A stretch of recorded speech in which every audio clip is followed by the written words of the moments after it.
sa Pilipinas. NBC Manila Broadcasting Company. DZRH, member, kapisanan ng mga broadcaster ng Pilipinas. Sa akin po, Mami, ayos lang. Kaya lang, magiging dalawa na ang bata rito kapag nagkataon. Ha? Anong ibig mo sabihin? Oo nga. Paano bang magiging dalawa, Eljan? Oh, ikaw naman, ate. Kunwari ka pa. Di ba, 2 months pregnant ka na? Ayaw mo pang sabihin kay Mami.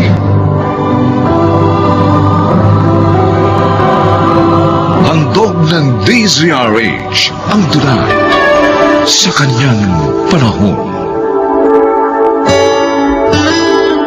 May tila palo ang nakaraan na masakit damhin, subalit ito'y may dalang aral sa atin. Mga kaibigan, pakinggan po natin ang naging karanasan ni Merced sa ating dunang sa kanyang panahon.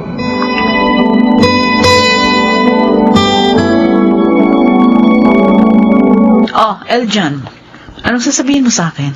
Mami, may overnight swimming kasi kami ng tropa sa Makalawa. Oh, Hingi sana ako sa'yo ng pera eh. Yan!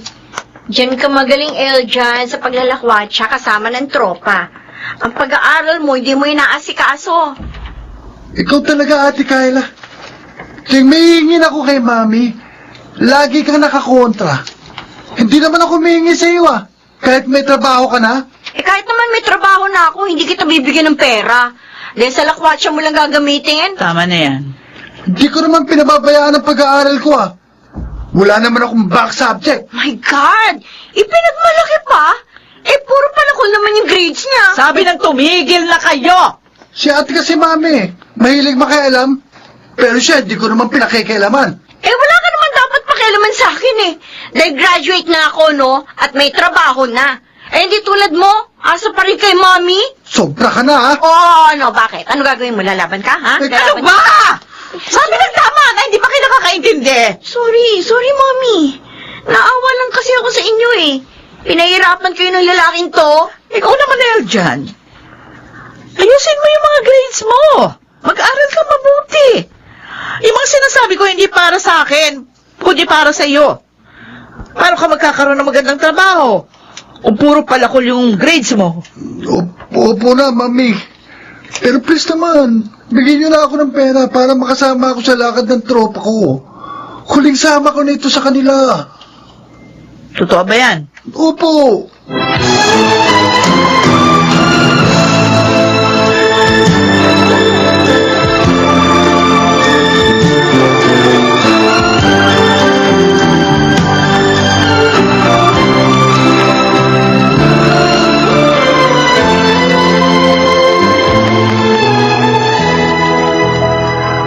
Hello, Minnie. Ilang araw ko na kasi siyang tinatawagan pero ayaw mag-ring yung cellphone niya. Wala rin siyang sagot sa mga text ko. Nag-aalala kasi ako Hindi pa. Pwede mo pa ako samahan sa tinutuluyan niya? Sasabihin ko na lang sa'yo. Pag nakita na tayo, ha? O sige. Sige, oo. Hintayin kita bukas. Bye. Bakit? Ano problema mo? Boyfriend mo? Ha? Eljan! Siya ba? Nakipag-break sa'yo? Chismoso ka. Pwede ba huwag kang makialam? Ayos ka rin, ano? Pag ako, pinakikialaman mo. Pero ikaw, ayaw mong mapapakialaman. Dapat, kung anong ayaw mong gawin sa'yo, huwag mong gawin sa iba.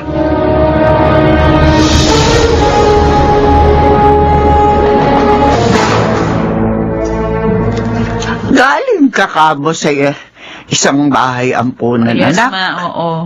Nagbigay ako ng tulong para doon sa mga batang nandoon. Hanggang ngayon hindi ka pa rin nagbabago. Ma, alam nyo, may isang cute na bata doon. Cute-cute niya talagang. Hindi anak ko. 2 years old na yon. At alam mo ba, basta na lang iniwan sa bahay ampunan, nung hindi alam ng mga naroon. Ay, huwag mo sabihin, aampunin mo rin yun. Katulad din na Kayla at Eljan. Tama kayo, Ma. Kinausap ko na nga yung mga namamahala sa bahay ampunan. Pero anak, tumatanda ka na rin, ha? 53 anyos ka na. Oh, Mabuti nga at si Eljan na lang ang pinag-aaral mo. Ma, 53 pa lang ako. Malakas pa ako, no? Kaya pang magtaguyod ng 3 bata. Pwede pa yun. Naman mamaya niya na mahirapan ka na. Huwag kayo mag-alala. Kaya ko pa nga. Malakas naman ang kita ng business ko. At saka naniniwala ako. Mapapasaya rin ako ng batang aampunin ko. Alam na ba yan ni na Kayla at Eljan? Aba, dapat di nilang malaman ang gusto mong gawin.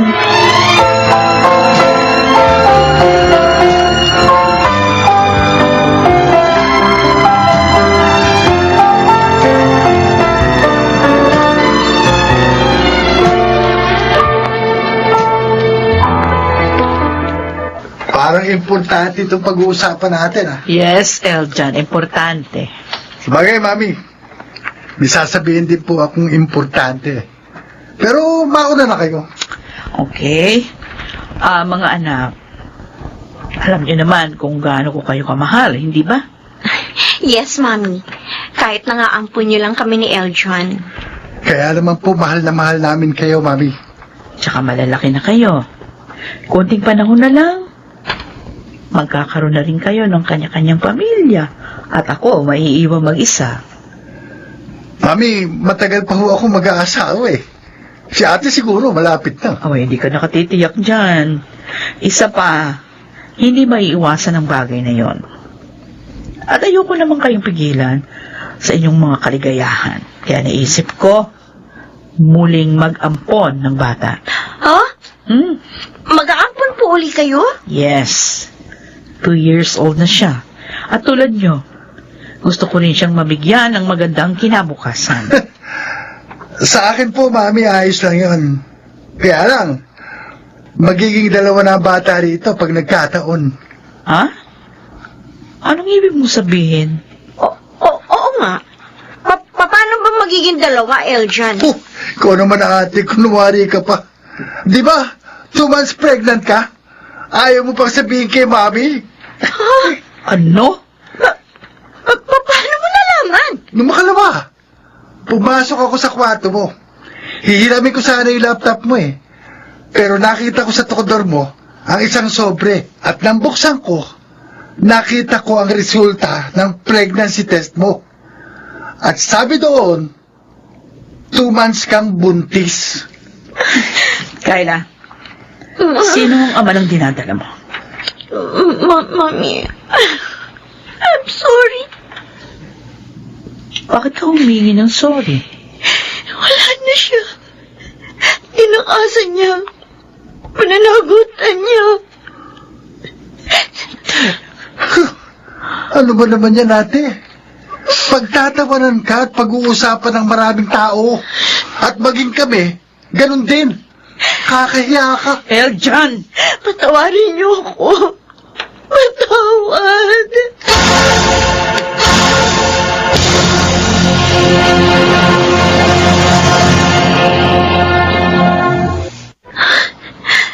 Tama si Eljan. Nakakahiya talaga ako. Inampan na nga kami ni Mami Merced.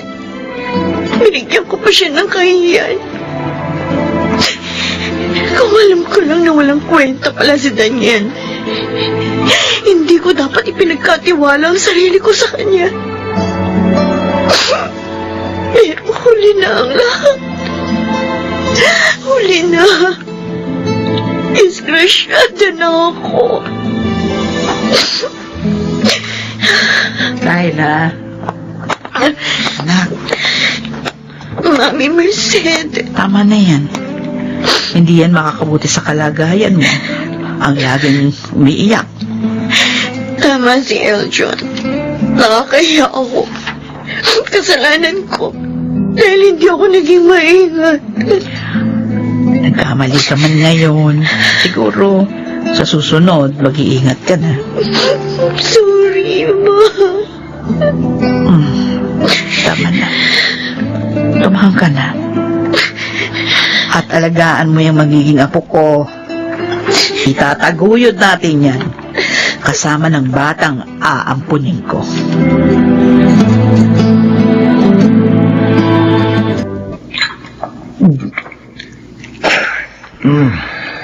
Nakakaya talagang ginawa ng ate ko, Checo. Nakakagalit. Tol, hindi problema yun eh. May paraan para makaligtas kayong lahat sa kahihiyan. Talaga? Paano, Tol? Tol, ganito ha. Makinig ka. Sasabihin ko. Kasi, ganito yun eh. Yung jowa ko, ganito rin ang ginawa. At walang sablay to, Eljan. Anong sabi mo, Eljan? Ipalaglag ko ang ginadala ko? Narinig mo ba ang sarili mo? Ate, mahusay ang abortionist na pagdadalan sa'yo. Doon dinala ng tropa kong jowa niya. At naging maayos naman ang lahat. Kaya hindi ka dapat mag-alala. Alam mo bang malaking kasalanan sa Diyos ang iniisip mo? Di humingi ka na lang ng tawad. Ang mahalaga, makakaligtas tayo sa kahihiyan. At bakit mo sinususula ng ganyan ang ate mo? Pinalaki ba kitang ganyan ang pananaw sa buhay? Mami, gusto ko lang naman pong... Selfish ka, Eljan. Mami, Tulad ka rin ng una ko naging boyfriend. Makasarili. Matapos akong buntisin nung 15 taon lang ako, iniwan ako. Nagbuntis kayo ng ganun kabata, Mami? Oo, Kyle. Salamat na lang. Tinulungan ako makabango ng Lola Marina ninyo. pero nasaan po ang batang yan? Wala na. Inalaglag ko siya. Ha? Hanggang masakit. Mula noon, hindi na ako nagkaanak. Kaya...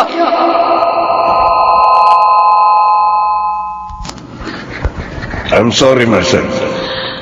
Pero hindi ko na kaya. Anong ibig mo sabihin, Soylo?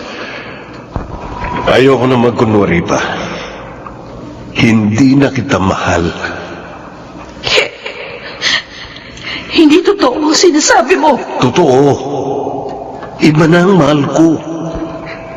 At dinadala niya ngayon ang anak na hindi mo maibigay sa loob ng 7 taong pagsasama natin. Makiusap. Huwag mo kong iwan. Mahal na mahal kita. Huwag kang maging makasarili. Hindi mo maibigay ang kaligayahan kong anak. Hayaan mo kung hanapin yun sa iba.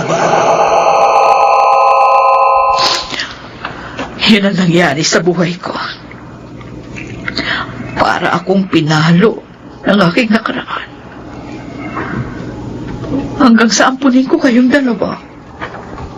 Mami? Ayokong ituro sa inyo ang pagkakamaling nagawa ko noon.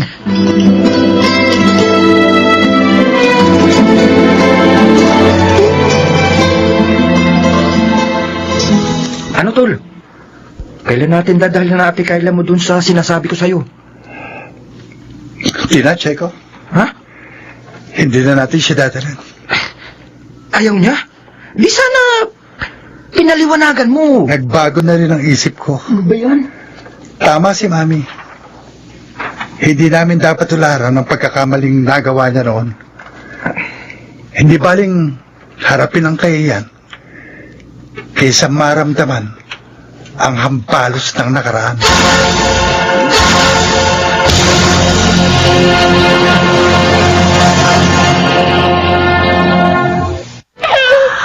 Mahal, napakasaya ng baby ni Kayla, Merced. Oo nga, Ma. Kanina pa yun yan. Para bang nararamdaman niyang first birthday niya ngayon? Kabilis talaga ng panahon, ano ha? 1 taon na ang apo natin. At ang bata namang inampon mo, aray, 4 na taon na. Oo nga po.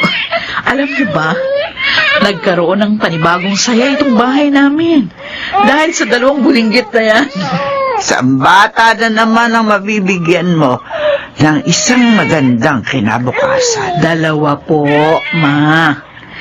Dahil handa ko ring itaguyod ang aking apo.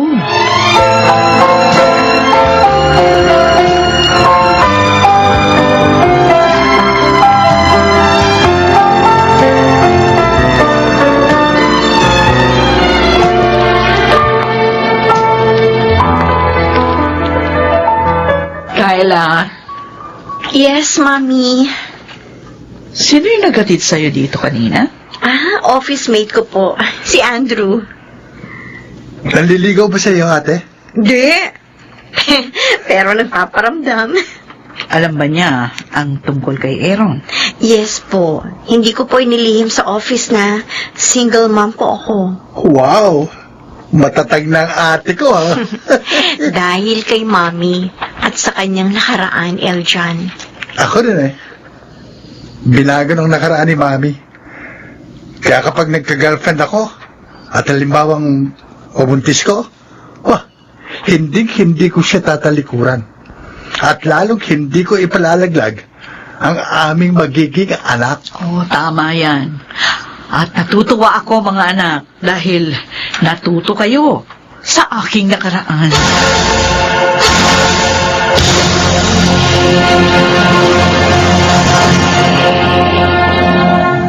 Kung lahat lamang ng tao ay susuriin ang kanilang nakaraan, magiging maganda ang kanilang kasalukuyan at magiging matamis ang kinabukasan sa kanyang panahon.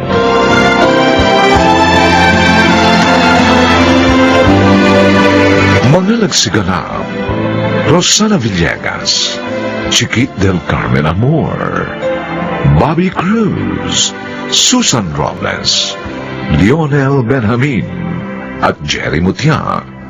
Special Sound Effects, Bernie Bascal. Technical Supervision, Bong Muyar at Eric Lucero. Musical Scoring, Buboy Salong. Ito'y mula sa panulat ni Telma Corporal Alcantara at sa pinagsamang direksyon ng inyong lingkod, June Martin de Gaspi at Bobby Cruz. Sa kanyang panahon.